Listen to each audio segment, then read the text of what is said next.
Okay.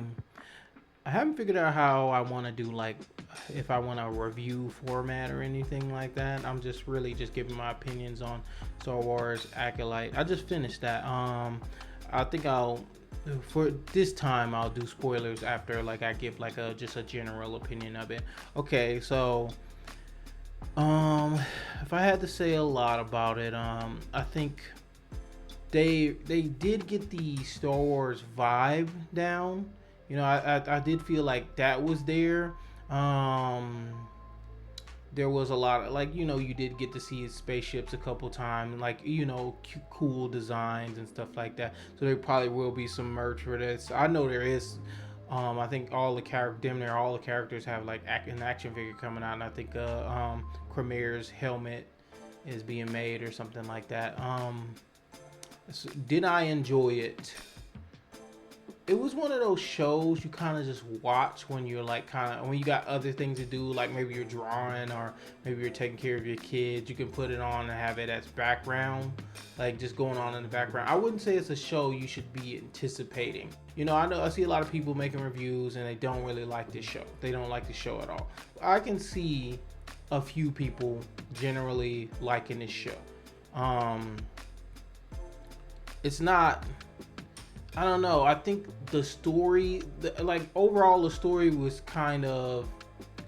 It could be done better. Like you could have used the same concept that you had, and you could have just did it better. Maybe I don't know if whether it was the acting or I can't. I don't even think it was the acting. It wasn't their acting because I think there's good actors in this. It was just a combination of how you could take this story and like rewrite it, and it would come off better. Like it would just be a better story. I think it was kind of if did at points it did feel rushed. Like there's a lot that you after you get to a certain point you're like, okay, so that's just gonna be there and that's just gonna be there. Okay, now let me get into the spoilers because I think I talked enough. So in my opinion, this is a show you can watch maybe with your kids might enjoy it. It's not too in depth. It isn't. You don't gotta like really turn on your brain to like watch the show. It's just kind of like run of the mill at this point. There's like just character beats that everybody you can kind of predict how the show's gonna end. So I don't think it's bad like other people saying. I don't think it's like just the most horrible thing Star Wars has ever done or anything like that. I don't. I mean, it's up there. Actually, I can say I don't think they're when you compare their movies.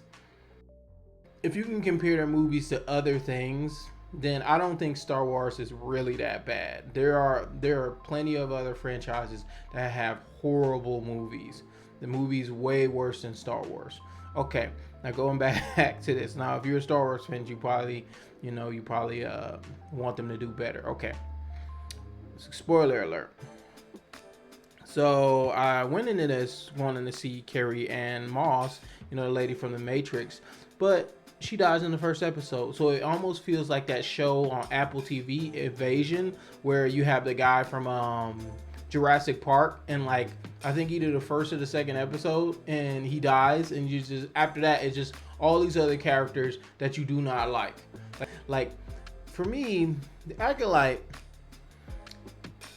the main protagonist is not likable. And I think when you have a show, and for some reason I don't know why Hollywood keeps doing this. They keep having this story beat. I don't want to say it's a woman thing or because a lot of people just be like, oh man, it's because they got a female lead. No, I don't think it's that. It's just you keep getting these like almost no, they have no characteristics. They're just these like cardboard cutout like protagonists, like female protagonists, where she's gonna eventually become like the most powerful person in that franchise. So where it's just like building up to that, like nobody can really like she everything she does is justified or correct and stuff like that. And when you have these characters, you find out that like a lot of the stuff that they do throughout the show, they're it's not justified. They make a lot of mistakes. They want you to like this character, but you can't like this character because the decisions that they actually do make really do suck. Like it's like I think that's one of the reasons that a lot of people don't like Captain Marvel, or even back when a lot of people don't like Ray. Like, how are you gonna like, how are you gonna have some relationship with Kylo Ren? Like, how does it even get to that point? It's weird.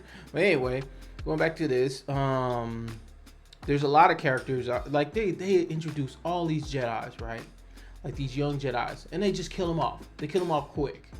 You know, and you got Yord, you know, like I thought Yord was gonna have a bigger like you know, part in this thing. He dies quick. Then he gets his neck snapped, and you're just like, okay, so that's the end of him.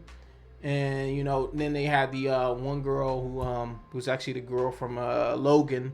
I can't think of her name. She was an alien in this one, but she was a Jedi. She dies too, and you're just like, okay, so that character's dead, right? And this whole time you're following around this protagonist and these two protagonists.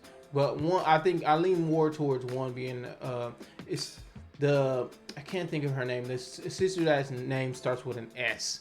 But one's May. May's the sister that's, you know, the assassin and stuff like that. But it leans more towards her sister, in my opinion.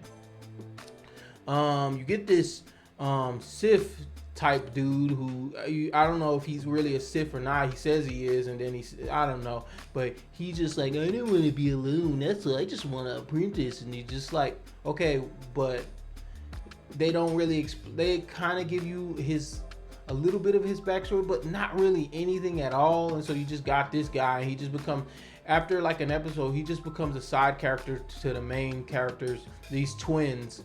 Like he becomes like a side character to them.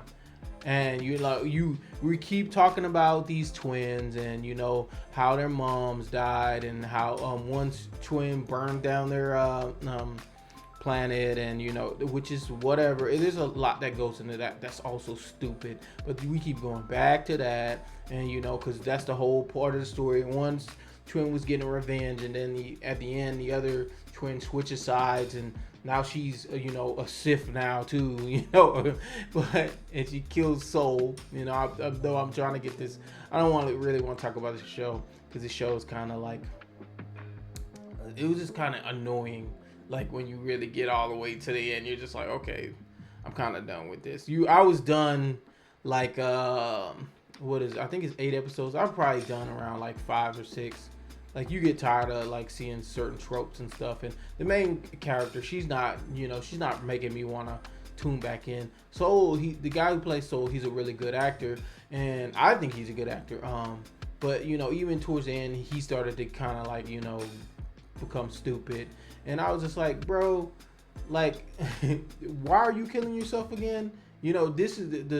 If you go back and watch what happened to the witches, you know, and you just like, bro, I'm not gonna be so like traumatized over what happened there. Like, I don't know, like it just felt weird. Like he just kind of. So I don't even actually feel bad for the witches. Like, other than they wanted to be left alone. Like, I don't. In my opinion, like, I don't know why the Jedis would be so, like, you know, it seemed like a big accident, and, you know, it just carried with them their whole entire, like, life, and then, you know, May brought it back up to them, but whatever. Just to kind of speed this along, like, I thought the fight scenes were okay. They could have been better, but I like what they were doing, you know. I don't like how they turned the Jedi into, like, these, like, goody two-shoe police type figures that just kind of butt into everybody, and they try to make them into the bad guys. There was that stupid song. Like, I wish they never used that song again. Oh man, like I already can tell they want a season 2. The fact that they stole Anakin's, like how Anakin was born, and used it for these twins, it just lets you know how they wanted them to be super overpowered, you know. And so I wonder how they're gonna, you know, get rid of them, you know, because now they're canon. You know, they have to die somehow, and they're probably gonna end up killing each other, which will be annoying with itself, or they'll merge and disappear, you know, and it'll just be another character that never gets, you know, that's just around somewhere, you know. Because I don't know, I think some of these writers don't even think about the stuff that they are doing. Like, if you want to start space is like a when you make something about space, you can make anything you want. You can go all the way into the future, you could go all the way into the past. Instead, you make this CW show and piss everybody off, where a girl like gets with the killer of all her friends, and you know her sister decides she wants to turn over a leaf, but kind of halfway turn over a new leaf, and they don't immediately, when the Jedi catches her, they don't immediately like kills, you know, assassinates her or whatever a Jedi would do. I don't know if they kill, but they don't immediately like dispose of her. And you got all these like little just. They just wanted to do something and tie it in so all the Jedi people, so all the Star Wars fans will be like, ooh, ah, but no one's oohing and ahhing. They're just kind of like, you know, tired of it. It seems like a lot of people do not like this show. It seems like it's more to that side, you know, even if you look at reviews and stuff. It's just like, I don't know where they can go with this. They need to stop. They need to just give it back to George Lucas, or I don't even know. Just hire a better writer. Don't hire... Just, I don't know why they decide to make the decisions they do. I don't know where, is there like, do they have to make a certain amount of movies or something? Is it in a contract or something that they have to make a certain type of movie over and over, and that's what we're getting, and after that contract's done, we can get a different type of movie. Maybe it'll go back to Westerns or something like that. It just feels like people are forced to make movies now. Like, I think... I'm gonna leave it at that, but that's where it feels like. It feels like nowadays. And watch it if you want to. Don't watch it, whatever. And that's my opinion on it.